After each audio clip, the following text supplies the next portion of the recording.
Fue Jesús a su ciudad y se puso a enseñar en la sinagoga. La gente decía admirada: ¿de dónde saca esa sabiduría y esos milagros? ¿No es el hijo del carpintero?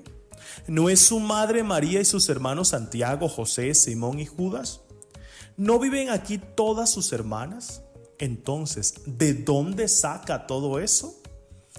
Y aquello le resultaba escandaloso. Jesús le dijo: solo en su tierra y en su casa desprecian a un profeta. Y no hizo allí muchos milagros porque les faltaba fe. Esta es palabra del Señor. Gloria a ti, Señor Jesús.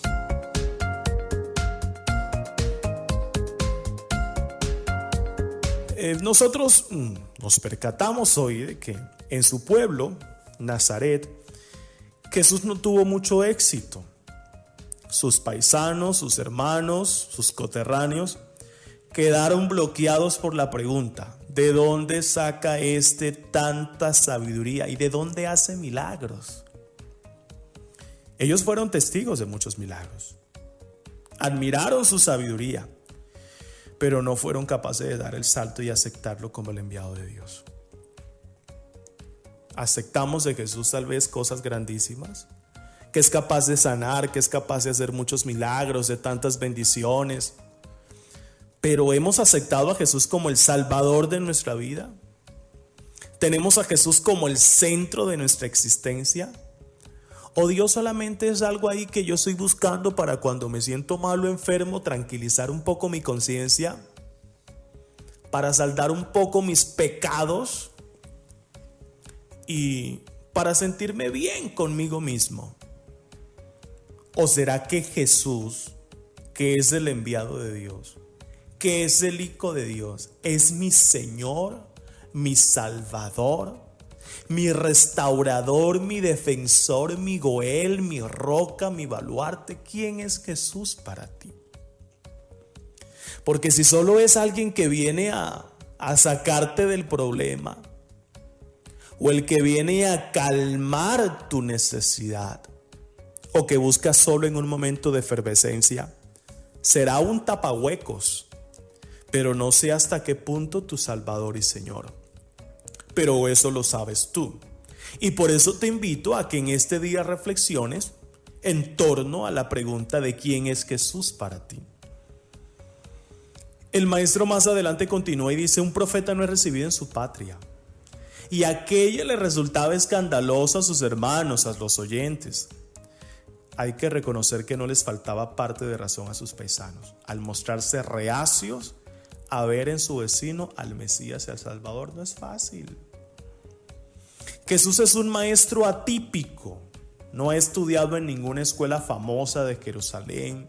Es un obrero, pero con tantas pruebas tenía que haber superado la desconfianza inicial.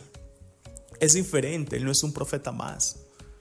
Él no era un charlatán, como muchos en el tiempo de Jesús y muchos como los que hay ahora, de aquellos que dicen hablar en nombre de Dios y son charlatanes, tienen un negocio redondo. O muchos que hablan de Dios y dicen hablar en nombre de Dios y lo que hacen es usar el nombre de Jesús. En fin, cualquier parecido con la realidad sería pura, exactamente. Y sigamos más adelante. ¿Esto qué nos enseña? Pasar de la incredulidad a la fe es un salto difícil. Se trata la fe de un don de Dios y a la vez de mantener una actitud honrada por parte de la persona. Por eso la fe siempre será un regalo del cielo, pero también un acto humano. La fe es una propuesta. La fe es un regalo. Pero la fe también es un acto humano. Donde hay voluntad, yo decido también creer en Jesús. En el mundo actual, como entre los contemporáneos de Jesús, existen muchos elementos que condicionan a favor o en contra de la opción de la fe. En Nazaret, el origen sencillo de Jesús, de hecho que lo esperaban más solemne y glorioso. Para los dirigentes del pueblo, la valentía y la exigencia del mensaje que predicaba, otros lo consideraban un fanático, otros un aliado del demonio, y por eso muchos no llegaron a creer en él. Por eso el texto dice que vino a su casa y los suyos no lo recibieron. Los que creyeron fueron los sencillos de corazón, a quienes Dios sí les reveló los misterios del reino. Seguro que nosotros conocemos personas que han quedado bloqueadas y no llegan a aceptar el don de la fe. Sí, que muchos que han entrado a la iglesia y han salido por los escándalos de la iglesia o porque no se han sentido amados, han llegado a decir: yo no creo en la iglesia, yo no creo en curas, yo no creo en toda esa parrafernaria, yo no creo en tanto teatro. ¿Y qué hay en el fondo? En el fondo hay heridas. Sí, en el fondo hay heridas. En el fondo ni siquiera hay una negación de la existencia de Dios.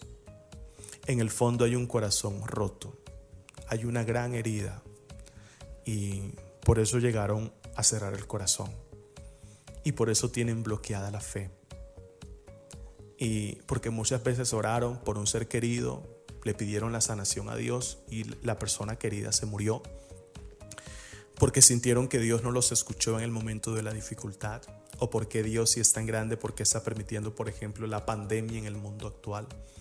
Y empezamos a culpar a Dios por las cosas que no entendemos y comprendemos. ¿Y qué pasa? Inconscientemente vamos generando y creando una herida y un rechazo y un resentimiento hacia Dios. Porque todo aquello que hable de Dios, para mí puede ser hostil. Y para mí, todo aquello que me hable de Dios por no entender la obra de Dios o por querer en el momento que Dios hiciera mi voluntad, voy creando un resentimiento contra Dios. Y la fe se va bloqueando.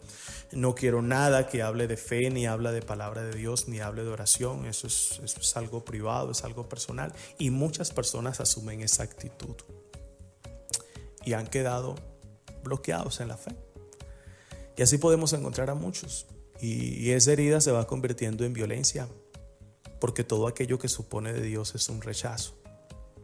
Hay muchos que pueden tener el corazón así.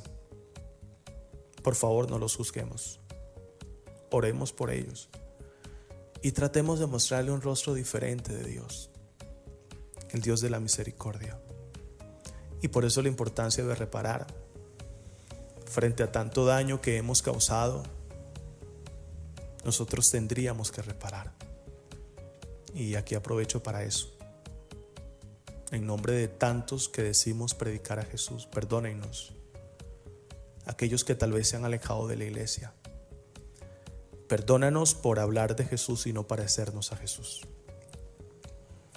Y esa parábola y este texto, perdón, de hoy, tienen que llevarnos a eso.